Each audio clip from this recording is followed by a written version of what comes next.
This is When You Were Everything, chapter She Tells Me Everything, pages 297 to 301, and it's a now. She tells me everything. I go back to class. Now that I know exactly who my anger should be directed toward, it's easier to handle the looks and whispers.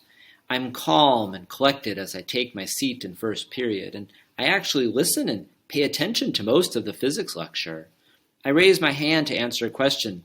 Mr. Frick asks about friction. Pressure is the force exerted divided by the area of contact, I say. The amount of friction can increase or decrease depending on how small or large the area is between the two objects that are in contact. As soon as the words are out of my mouth, they feel like a sign. That's exactly right, Cleo, Mr. Frick says, and I don't look at anyone else as I copy down the equation from the whiteboard, because I'm laser focused on getting through this class and getting to Sloan.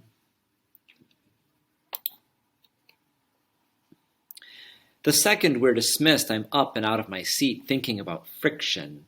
I pack my bag quickly and swing it over my shoulder, and I walk down the hall to where I know Sloan will be.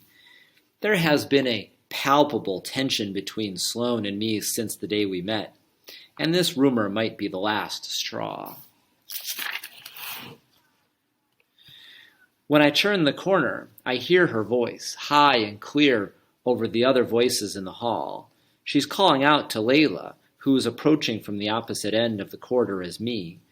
Layla sees me but doesn't let her eyes linger on my form.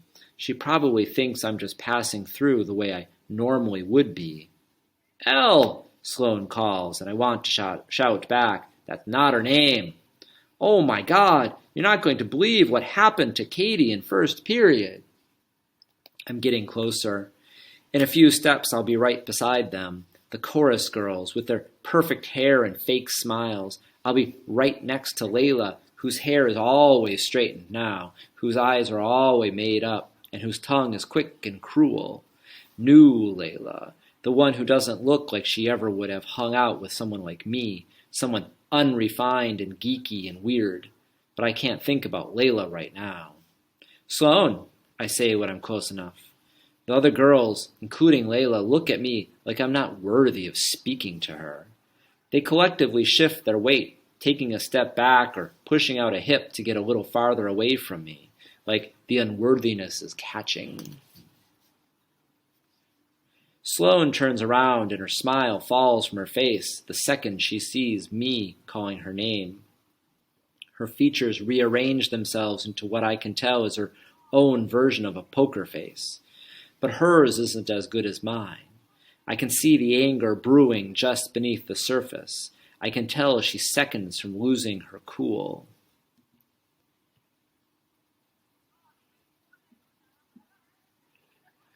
Good, I think. So am I. It was you? I ask, the irony not being lost on me that this is exactly what she said to me when she found out I was the one responsible for letting Todd into her party. But unlike me, hers wasn't an honest mistake. So she knows exactly what I'm talking about right away. She doesn't deny it. She slips a notebook into her backpack and closes her locker. I only told Melody, she says guiltlessly, but that just makes me angrier.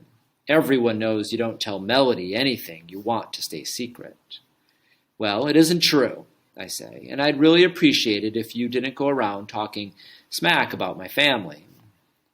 Layla's looking at me. I can feel her eyes, and the weight of them makes my blood feel like it's on fire. This is as much her fault as it is Sloane's. How do you know? She asks next, and I'm caught completely off guard. What? I say. How do you know it isn't true? I just do, I say. I know my dad.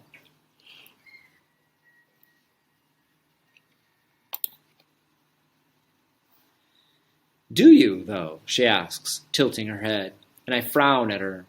I feel my resolve wavering because she has a glint in her eye that makes me wonder if she knows something that I don't, somehow.